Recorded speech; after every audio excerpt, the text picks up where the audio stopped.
Hello everyone, Counterspell Hater here, back with another video. Uh, Before we get into it, thank you to my commenter for last video. I did not even know that I was acknowledging strategies that haven't been used by legacy players. Thank you for filling me in on that and all that positive feedback. Um, and Please be like those people on my YouTube channel. Keep that positive feedback flowing, like that commenter on the Tristani EDH request, which go check that out. Because apparently, without knowing it, I had acknowledged strategies used that have not been used by legacy players for that specific deck, which is kind of cool in itself. And I like being educated on that sort of spectrum. Like that was something I didn't know until now, and it's like, wow, pretty cool. So that's why I encourage you guys to comment. And also, another way I can encourage you guys to comment is first come, first serve when it comes to EDH requests. But even if you aren't the first, uh, comment anyways. I like the feedback from you guys. And when you're making an EDH request, all I ask is that you just type in the name of the commander and make sure I haven't already gone over it yet. That way we don't have repeats on the channel. Keep it diverse. And if you want like a specific style, just say so. So like Ramos artifacts or something like that. Um, Leave a like on this video and on all my other videos. Subscribe. Uh, Hit the notification bell that way you don't miss another video. And as I've already said, please comment. With that said, let's get into this EDH guide. So we're going back to Dominaria United with an aristocrat style deck, Aron, Benalia's Ruin. So this is well, as I said, an aristocrat's deck, and you know what that means. Sacrifice creatures to get an engine going. In this case, we're buffing up our entire board. Probably would have put some untap effects in here, but I think that cards in here compensate for that. I may have even put them in and just forgot. We'll see. Anyways, let's get to it. All right. So first of all, Endless Ranks of Dead. Yes, we do have some zombie makers. We'll look at those later down the line. But this can make us a lot of zombies, so that'll be a lot of sacrifice material we have. And as we buff up those zombies, it'll allow us to attack more and more and block easier. Fallacy, Reverent Medium to get us some flyers in the air. Also, give us a bit more tokens than we would get, even if we get like 3 or so, we'd still be getting 3 spirits, so we'd be getting 6 in total on that turn. And it doesn't depend on whether or not it's our turn. So if we create tokens on someone else's turn, we're gonna be getting spirits as well. Case of Karlov to give our mainly to give our creature tokens vigilance and lifelink, but also to double up on death triggers. Tesa, Envoy of Ghosts, keep our opponents away from us and punish them if they do attack us by destroying that creature that dealt combat damage to us. So this is a very big counter to mono green players, especially like Trample, because if they get through, because of Trample, then that creature is going to end up being destroyed and turned into a token that will be on our board, which will then further contribute to our game plan. I'm pretty sure our opponents don't want that. Nomad's Assembly can really help us out if we're struggling to gather a board state. 6 mana can fix everything and can secure our win later in the game, depending on when we cast it. Devote Invocation. In case we don't really want to attack with anything, we can use this to put out a whole bunch of 4/4s for each creature tap that way. anointed perception. I don't know how to say that word. But what really matters is that we double up on our token creation. Now we're getting more bang for our buck. Ghoul Caller Gisa. Since we're buffing up our creatures an awful lot, with this we can start turning those creatures into even more sacrifice fodder, or just an army to finish off one of our opponents. In case we need to spread things out instead of having one creature attack, we can have multiple, and we can also block with that many more. Twilight Drover is a great creature in this deck. Would definitely recommend, because whenever a creature token leaves the battlefield, we put a pulse counter on it, and we can remove the pulse counters Twilight Drover gives to itself, or is given to by Aron to create more flyers that can block and also be sacrificed to further pump up our board. Wand of Orcus can create us a lot of zombies and give us, well, mainly our zombies, a form of evasion through Death Touch, because no one really wants to block Death Touch unless they have Indestructible. Darian, King of Kajeldor, can also scare away a lot of players in general, like especially red-green, will pretty much divert all of their attention away from us. And if it doesn't, that's most likely their mistake later in the game when we have like a bunch of 1/1 white soldier creature tokens, because they've been hitting us a little too much. Deploy to the front is a great card because the number of 1/1s you create is equal to the number of creatures in total on the battlefield. So if someone has more creatures than you, you could suddenly use this to catch up in a hurry and start buffing up your board again. Song of the World Soul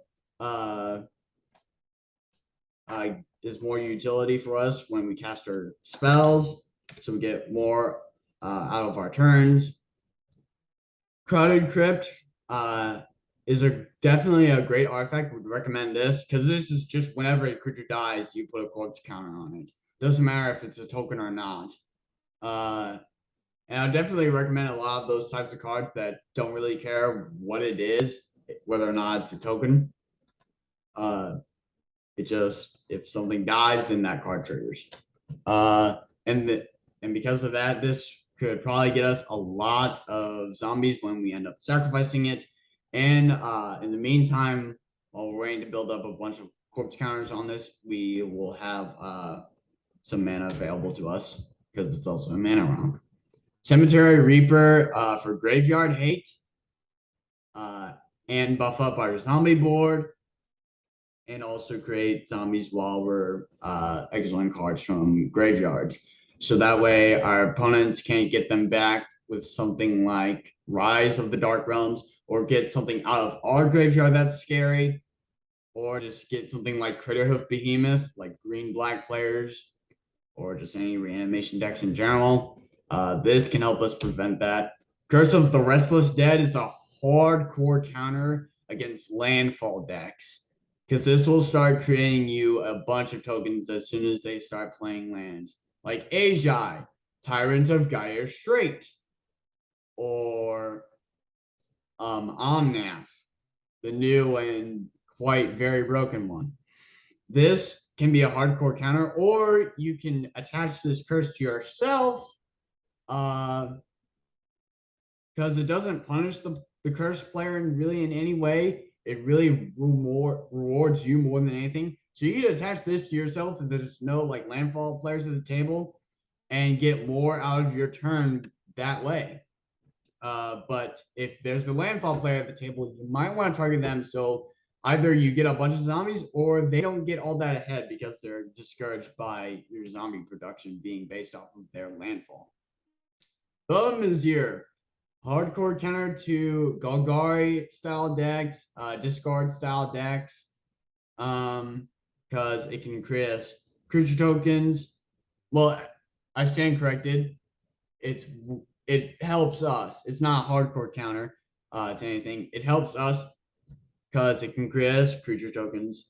And whenever we end up discarding a land card, we get 2 black mana. And if we discard a non-creature, non-land card, we draw a card. So this is card draw, ramp, and creature token generation. Therefore, it's more sacrifice fodder for us. I believe we do have some. Yep, we have zombie infestation to go along with it. So if we have nothing at the ready that is useful for us, or if we need some gas, zombie infestation is some good utility in combination with Bone Vizier, because that can get us mana, get us a whole bunch of creatures out, and draw some cards. Waste not. This is the hardcore counter I was talking about for discard decks that you may be going against. So, like, even like draw decks, because they are going to be using like wheel effects.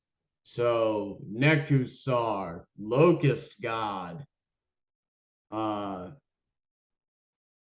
others, cycling decks.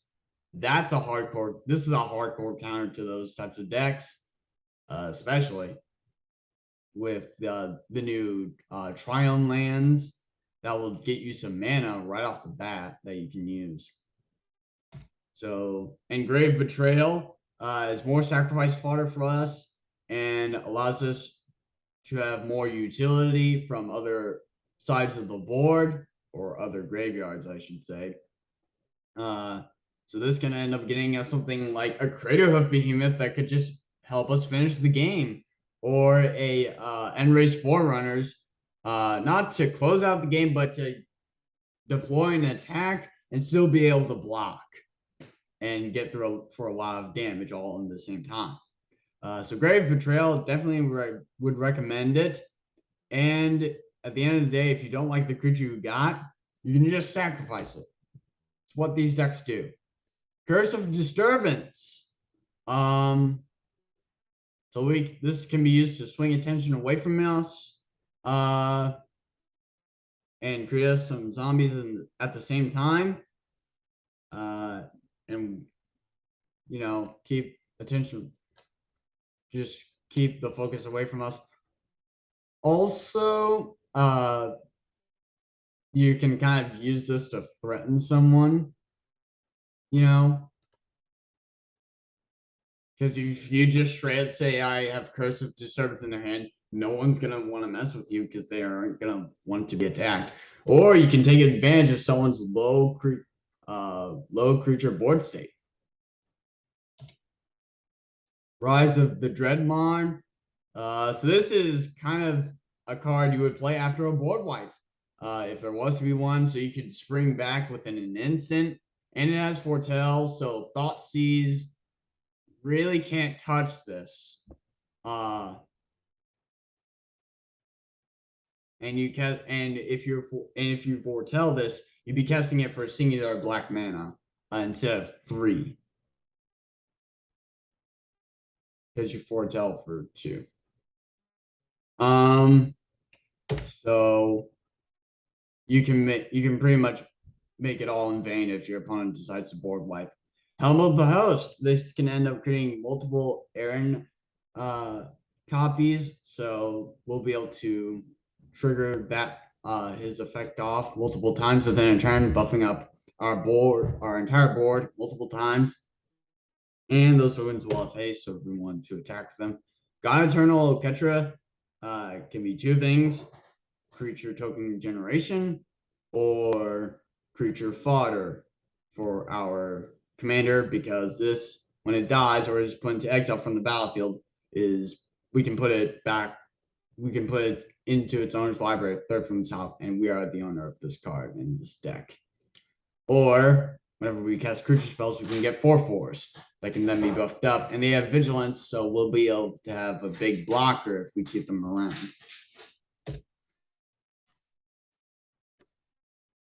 Hey, Mom. Overseer of the Damned. This is a hardcore counter for aristocrat decks that we may be going against. So green black Golgari sacrifice, Mazarek, aristocrats, Tesa decks, all of those, Rakdos, zombie decks this will also be a hardcore counter against those because they're going to be sacrificing stuff as well. So this can get us ahead of the game if we're playing against one of those players. Daxos Blessed by the Sun just to keep us in the game. Whenever thanks to our creatures dying and entering the battlefield. Liliana, the Last Hope. She's in here because of her emblem being able to give us a bunch of zombies eventually. Her +1 can kill something small or take off a little bit of damage that could make all the difference and help us get something back from our graveyard if need be. Liliana, Dreadhorde General, is in here to draw us cards and could end up completely screwing over all of our opponents because of her ultimate ability. Can also create some tokens and help us sacrifice creatures and will away at our opponent's board states. Wrath Harvest to give our zombies menace. That way they're harder to block and we are able to get damage in easier with our pumped up board. And we've got Graveyard Hate on this card as well, and it'll give us 2/2s. Well, it's not really Graveyard Hate because we're only able to exile cards from our graveyard, but still, that's cards our opponents can't use against us later. Kalatos, Trader of Get, is able to keep Reanimator decks intact by exiling the non-token creatures that die on their board. Instead of letting them go to the graveyard, they go to exile, and we create a 2/2 black zombie creature token, and we can end up sacrificing zombies and vampires to this guy to buff him up. If we have nothing else better to do, Odric, Master Tactician, could completely decide the game because of his ability. You choose which creatures block this combat and how those creatures block. That essentially means you could choose that your opponent's creatures do not block at all and you just get a free swing and just kill someone. Definitely would recommend this in the deck because this is essentially a win condition in most decks. And we're going to have more than 3 creatures to attack alongside with Odric here, so why not? Odric Lunarch Marshal can buff our entire board up with keyword abilities, so like First Strike, Flying, Death Touch, Double Strike, Haste, Hexproof, Indestructible, Lifelink Menace, Reach, Skull, Trample, and Vigilance. And that's the beginning of each combat. So that will be nice. Can allow us to fall back on something if need on all of our creatures that survive that combat, thanks to Vigilance and First Strike, and can help us close out the game. Adeline, Resplendent Cathar, can be a big, heavy hitting creature and a big blocker too. And can create us some humans, a few at a time, but still sacrifice fodder. Newsgraph Mob, great card to have in here because you keep buffing this up with plus counters, and then for as long as it's alive, whenever a player casts a spell, you just remove plus counter from it, from Newsgraph Mob, and then you get a 2/2 token. It's that easy. Whisper, Blood, Liturgist. We sacrifice 2 creatures to get 1 back. So if we are missing an important combo piece for an engine, we can play Whisper and use his ability next turn after he isn't summoning sick, and sacrifice 2 creatures to get that creature back that we need. Priest of Forgotten Gods help us with mana ramp, card draw, and start draining opponent's life, and whittle away at their board state. Titan Hunter can end up punishing people for a few rounds. It won't punish us because we're always going to be able to sacrifice something. At least I'm pretty sure of that.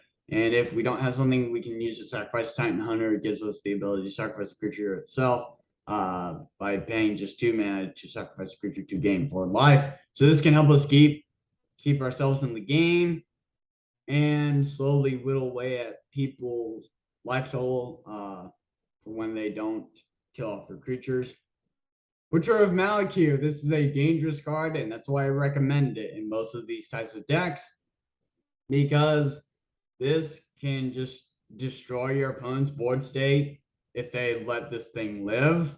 All you have to do is read the text to understand that this is a dangerous card for anyone to have on their board state, especially an Aristocrats deck.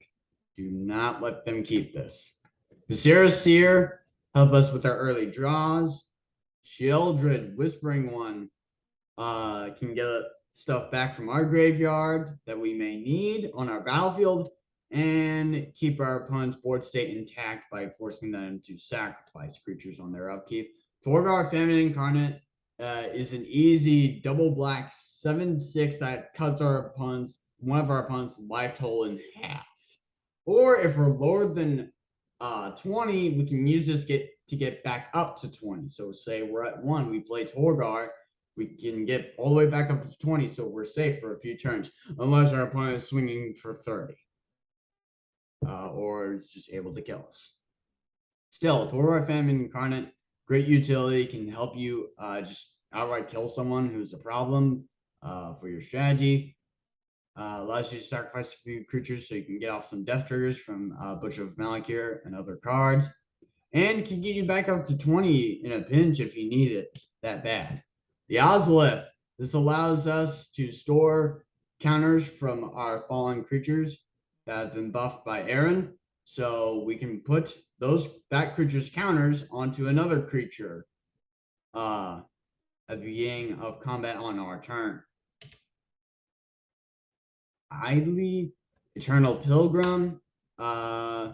We can sacrifice another creature to gain life equal to that creature's toughness, and if we keep on buffing up our board each turn, we'll be getting more and more life as we sacrifice, and we can do this for as long as we have mana.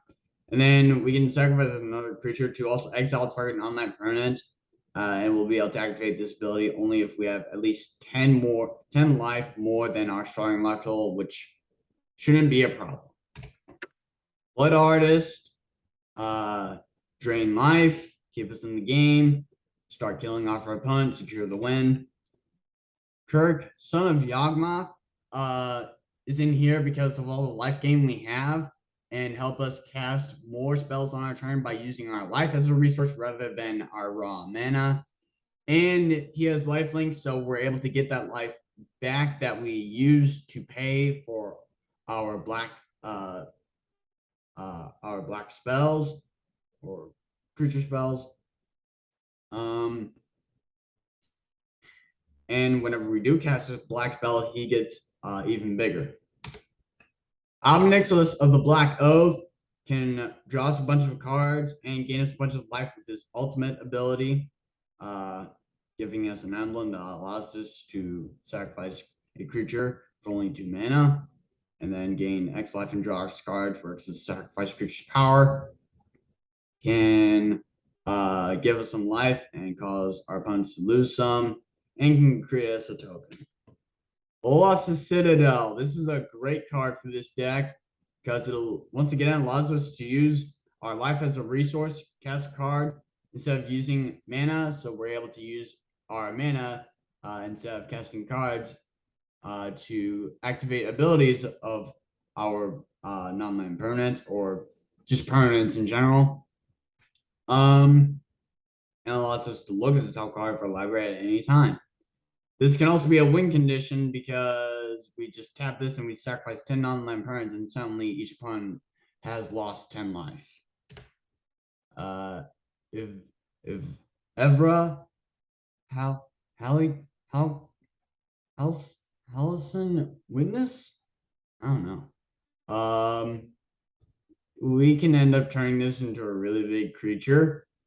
And in a pinch, say this thing's power is like 20 and we're at 4, we could just swap that instead of having to spend a bunch of mana and just gain a bunch of life. We could just pay 4 and exchange his power with our life total if need be, which can really save us in a pinch. And he has lifelink, so that can also save us. Felidar Sovereign is in here as a win condition because during Commander, you start with 40 life. If you're able to maintain that 40 life, then Felidar Sovereign is an easy win for you. And that's not all that difficult in these types of decks. Isolated Watchtower keeps us ahead on mana, keep us from falling behind, more importantly. Windbrisk Heights help us play something for free with Hideaway, and because we're going to have more than 3 creatures to attack with. Phyrexian Tower, we can sacrifice creatures for mana. Mirren, the Moaning Well, can help us stay in the game. And then we've got 23 basic plains cards and 23 basic swamps. And with that, the end of this EDH guide starring Aron Benalia's Ruin. If you enjoyed this EDH guide, please like and subscribe. We got 66 right now. So keep that going up. Excuse me. Comment on this video and my other videos. If you're first come, first serve, then you can make an EDH request for next episode, and I will get to that as soon as possible. Guess I shouldn't have said next episode then, because it's not always next episode, but I'll get to it as soon as possible is the point.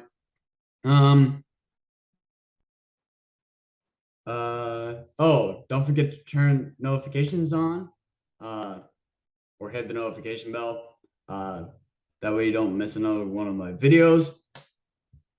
Comment anyways. I like feedback from you guys. And I think that's it. Oh, go check out my other videos and stay tuned for more.